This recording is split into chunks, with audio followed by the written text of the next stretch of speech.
Club de Coyolito es el nombre con que se denomina al grupo de oligarcas que mantienen lujosas residencias de veraneo en ese lugar. Desde allí, las familias más adineradas de Honduras organizan bodas, fiestas, agasajos, reciben a visitantes extranjeros y también parecen ser una previa escala por la base de Sotocano, donde organizan golpes de Estado. Pues agradecer a todas esas personas que están conectadas con nosotros, que no se reportan, pero que sabemos que ahí están. Para inicios del nuevo siglo, el bajo mundo hondureño estaba ya inmerso en luchas por el poder y las rutas del narcotráfico. En aquel entonces gobernaba el país el Partido Liberal, de la mano de Carlos Flores Facusé, sobrino del difunto Miguel Facusé Barjón, un magnate de los negocios en Honduras, al que la Embajada de Estados Unidos señaló de haber permitido el aterrizaje de narcoavionetas en una de sus propiedades. Durante la administración de Flores Facusé, el gobierno de Honduras apenas reportó ante la Comisión Interamericana para el Control del Abuso de la Droga, CICAD, la detención de un funcionario relacionado con el tráfico de drogas. En ese entonces, Honduras informó que no había detectado laboratorios ilícitos de droga y que no contaba con un mecanismo formal para evaluar la eficacia del control de precursores químicos. Se suministraron datos imprecisos sobre el número y las cantidades de droga incautadas en el año 2000 y 2001. En lo poco que se reportó, había opio, cocaína base y crack. Con respecto al número de funcionarios públicos condenados por delitos de tráfico ilícito de drogas y por delitos de corrupción relacionados con dicho tráfico ilícito, se informó que en el año 2002 un funcionario fue condenado a la prisión por tráfico ilícito de drogas y otros delitos, dice el informe de la CICAD. A solo 2 años del gobierno de Flores Facusé, un hecho que conmocionó a la opinión pública fue la desaparición del presidente del Poder Judicial de Honduras, Óscar Armando Ávila, que desapareció en el aire cuando se trasladaba en un helicóptero. A la fecha se desconoce su destino. La prensa informó que Vanegas viajaba junto con el diputado del gobernante Partido Liberal por el departamento de Lloro, Donaldo Villatoro, el administrador de los tribunales de San Pedro Sula Norte, Antonio Salazar, el guardaespaldas de Ávila, José Sarmientos, y el piloto José Santos Ferrufino. Ávila Vanegas era de la corriente del empresario Jaime Rosenthal Oliva. En el 2002, cuando Flores Facusé dejaba el poder y arribaba a la presidencia, el nacionalista Ricardo Maduro, con la promesa de cero tolerancia, con maras, pandillas y en el combate del secuestro, el país se debatía en una guerra de poder entre los cachiros y Coque Ramos por el control de las rutas del tráfico de drogas. Fue también en esos años que empezaron a caer algunos diputados hondureños en manos de la justicia. El monitoreo de la prensa escrita permite concluir que a partir del 2002 en Honduras se puso en boga la modalidad de la masacre o muertes múltiples que continúan hasta la fecha, ligada a la guerra entre narcopolíticos y narcotraficantes. El 18 de marzo del 2004, José Aníbal Echeverría Ramos, alias Coque Ramos, fue asesinado luego de escapar varias veces de la muerte en Costa Rica, Panamá, incluso cambió su identidad, pero finalmente fue asesinado en el hospital de la Penitenciaría Nacional de Támara, 17 kilómetros al norte de Tegucigalpa. En el Tribunal de Sentencia de Trujillo, Colón, Honduras, lo requerían para enjuiciarlo por la muerte de uno de los miembros de la familia de los Cachiros, Osman Isidro Rivera, ocurrido el 22 de marzo de 2003. Primeros narcodiputados. Solo habían pasado unos días de la muerte de Osman Isidro Rivera y el 20 de junio del 2003, el diputado del Partido Liberal, alparlacén centroamericano, César Augusto Flores Díaz, fue detenido con 7 kilos de heroína. La policía nicaragüense lo detuvo en el puesto de Peñas Blancas entre Nicaragua y Costa Rica. El diputado fue condenado en Chinandega, Nicaragua, ese mismo año, y estuvo en prisión hasta el año 2009.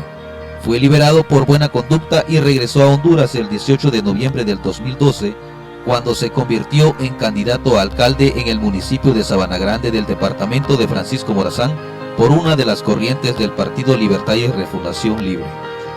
Consta en el diario oficial La Gaceta número 33.305. del 16 de diciembre del 2013. El 5 de julio de 2003, una semana más tarde de la detención de Flores Díaz, el diputado nacionalista por el departamento de Yoro, Armando Ávila Pachamé, era detenido cerca de la escena donde la Fiscalía contra el Crimen Organizado detectó una avioneta de la que se descargó una tonelada de cocaína cerca de Mata Guandurraga, en San Esteban Olancho. Según las pruebas evacuadas en juicio oral y público, Esteban Ávila Pachamé fue condenado en febrero del 2004 y asesinado el 11 de julio del 2004 en la penitenciaría de Támara, llamada por los delincuentes La Universidad. A Coque Ramos y al diputado Ávila Pachamé los asesinaron con menos de 4 meses de diferencia.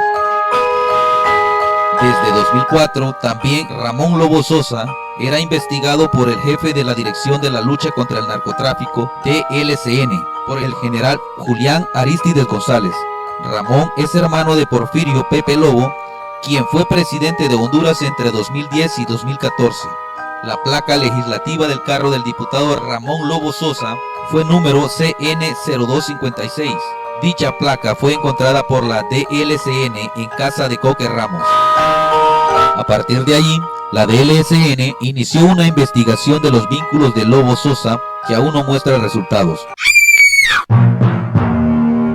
89.1, la voz de Zacate Grande. El expresidente Lobo Sosa, en una entrevista con reporteros de investigación, ha negado conocer vínculos de negocios de droga entre su hermano con Coque y reconoció que su hermano conoció a los cachiros, pero por el oficio del ganado.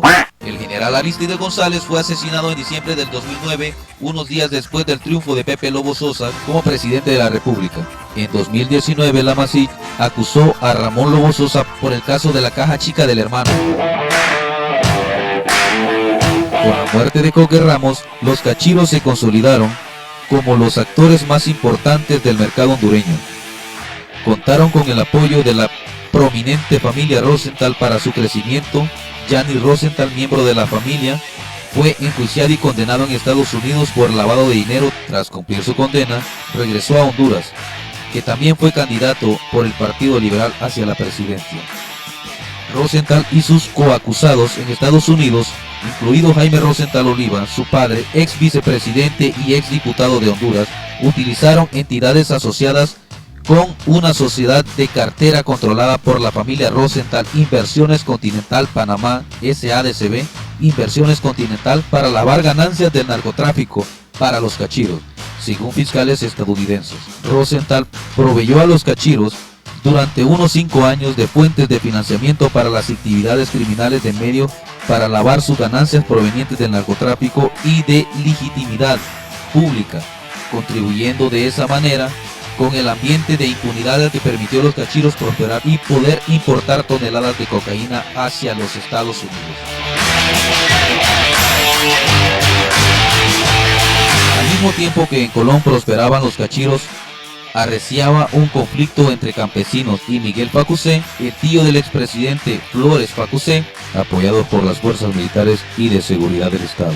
En la actualidad continúa el conflicto agrario y un nuevo problema por los recursos naturales entre campesinos de Guapinol y Lenir Pérez, uno de los herederos de Facusé tras su muerte el 23 de junio del 2015. De acuerdo con el defensor de derechos humanos Joaquín Mejía Rivera, la diferencia entre Facusé y Lenir es que su suegro fue del Partido Liberal y Lenir Pérez lo asocian con el financiamiento de la campaña del nacionalista Juan Orlando Hernández. Lo sospeché desde un principio. Según un cable desclasificado de los Estados Unidos, el consejero político de la embajada en Tegucigalpa, Palmieri, reportó que según una fuente policial hondureña, una avioneta cargada con droga aterrizó con éxito en marzo del 2004 en la propiedad privada de Miguel Facusé, un prominente hondureño que es una de las personas más ricas del país. Su carga fue descargada con un convoy de vehículos que estaba custodiado por 30 hombres fuertemente armados. La fuente también afirmó que Facusé estaba presente en la propiedad.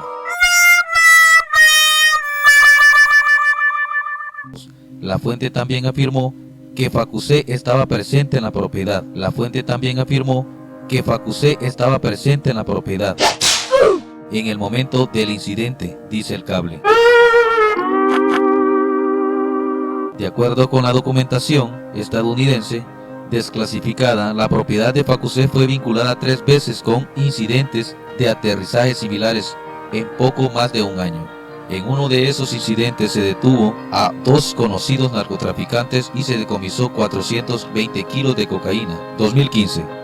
En una operación el Ministerio Público capturó a José Ángel Bonilla Vanegas, ex contratista de ENAN, empresa de Facusé, era socio de los Cachiros y de los Valle. Ese día el Ministerio Público informó en un comunicado que ahora aparece retirado de su página web. A través de la Fiscalía Especial contra el Crimen Organizado, FESCO, y la Agencia Técnica de Investigación Criminal ATIC, ejecuta la Operación Venado con el objetivo de efectuar 3 allanamientos y 15 aseguramientos de varios bienes en el Valle del Aguán.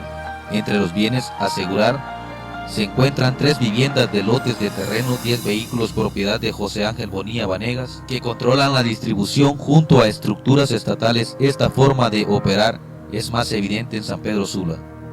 La MS se fortaleció a tal extremo que controla laboratorios para procesar cultivos de cocaína, tal como se mostrará más adelante en esta serie de investigación. La propia hermana del mandatario Hilda Hernández Alvarado habría aparecido en medio de esta guerra por la reconfiguración del mercado. Todo lo relacionado con su asesinato es un secreto. Algunas versiones sugieren que su muerte fue una revancha de los Valle y del cartel de Sinaloa.